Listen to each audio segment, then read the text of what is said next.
एक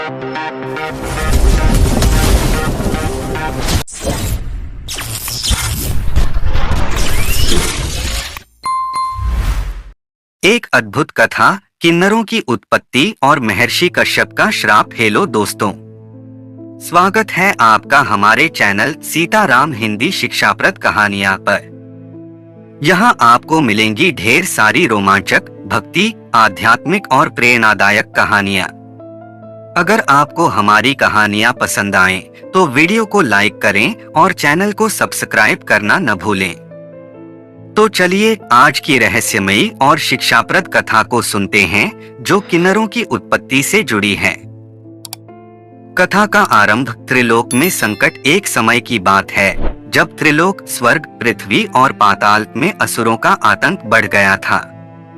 असुरों ने स्वर्ग पर कब्जा कर लिया था। देवता हार चुके थे। उनका आत्मविश्वास टूट चुका था। भयभीत और पराजित होकर वे भगवान विष्णु के पास पहुंचे। भगवान विष्णु ने गंभीर स्वर में कहा, असुरों को हराना आसान नहीं है। इसके लिए तुम्हें संयम और अनुशासन की आवश्यकता होगी। उन्होंने आगे कहा, महर्षि कश्यप के मार्गदर्शन में एक महान यज्ञ करना होगा, तभी तुम्हारी खोई शक्तियां वापस आ सकेंगी। देवता तुरंत महर्षि कश्यप के पास गए।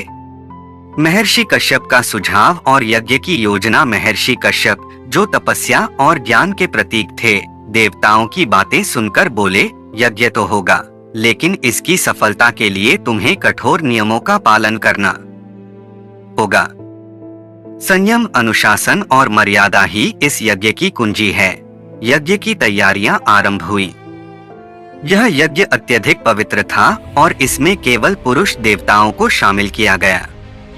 महर्षि ने स्पष्ट शब्दों में कहा, इस यज्ञ में स्त्रियों का कोई स्थान नहीं होगा। स्त्रियों का हस्तक्षेप इस यज्ञ को अशुद्ध कर देगा। देवता महर्षि की बात मान गए। इंद्र का अहंकार। लेकिन इंद्र स्वर्ग के राजा, चंचल और अहंकारी स्वभाव के माने जाते थे। उन्हें यह यज्ञ नीरस और उबाऊ लग रहा था। उन्होंने सोचा, यह सब इतना गंभीर और बोझिल क्यों है? यहाँ थोड़ा मनोरंजन होना चाहिए। और फिर क्या हुआ? इंद्र ने अपनी सभा से सुंदर अप्सराओं को बुलाया। उनकी आज्ञा पाकर अप्सराएं यज्ञ स्थल पर आ गईं।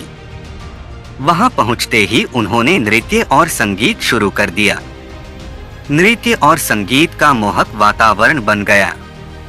अप्सराओं की अदाओं ने देवताओं का ध्यान विचलित कर दिया। यज्ञ का पवित्र वातावरण अब अस्त-व्यस्त हो चुका था।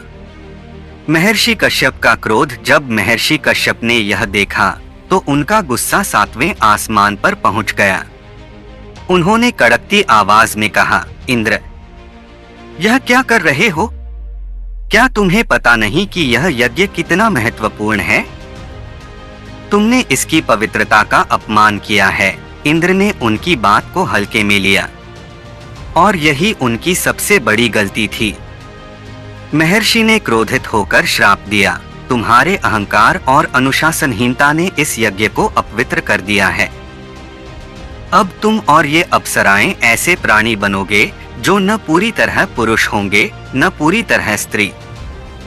समाज तुम्हें अलग मानेगा और तुम्हें संघर्ष और तिरस्कार का सामना करना पड़ेगा। श्राप सुनते ही इंद्र और अप्सराएं कांप उठे।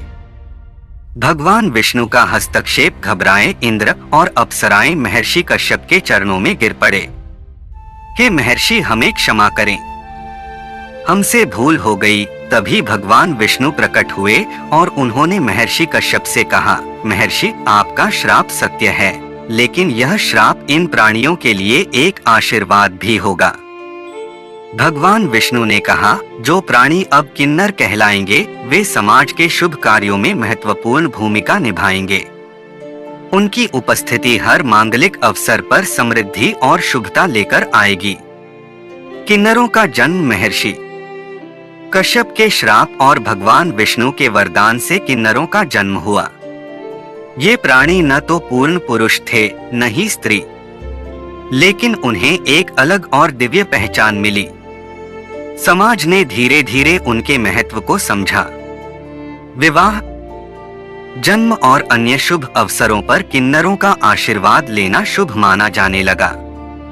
कथा का संदेश। यह कथा हमें कई गहरे संदेश देती है। 1. संयम और अनुशासन का महत्व। हर कार्य में अनुशासन और संयम जरूरी है।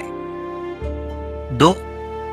अहंकार का परिणाम। इंद्र का अहंकार उनके पतन का कारण बना। 3. समानता का संदेश। भगवान विष्णु ने दिखाया कि हर व्यक्ति महत्वपूर्ण है। 4. करुणा और सहिष्णुता। किन्नरों का अस्तित्व हमें सिखाता है कि हर प्राणी का सम्मान करना चाहिए। किन्नरों का धार्मिक महत्व। भगवान शिव के अर्धनारीश्वर स्वरूप और भगवान विष्णु के मोहिनी अवतार ने यह साबित किया कि सृष्टि में हर रूप की अपनी अहमियत है। किन्नरों की दुआओं को आज भी समाज में शुभ माना जाता है। निष्कर्ष दोस्तों, यह कथा केवल किन्नरों की उत्पत्ति की कहानी नहीं है, बल्कि यह हमें अनुशासन, करुणा और समानता का महत्व सिखाती है। सृष्टि के हर प्राणी का अपना महत्व है। हमें हर किसी का सम्मान करना चाहिए। अगर आपको यह कहानी पसंद आई हो तो इसे लाइक करें, अपने दोस्तों के साथ शेयर करें और चैनल को सब्सक्राइब करना न भूलें। अगली बार फिर मिलेंगे एक और रोमांचक और शिक्षाप्रद कहानी के साथ। धन्यवाद।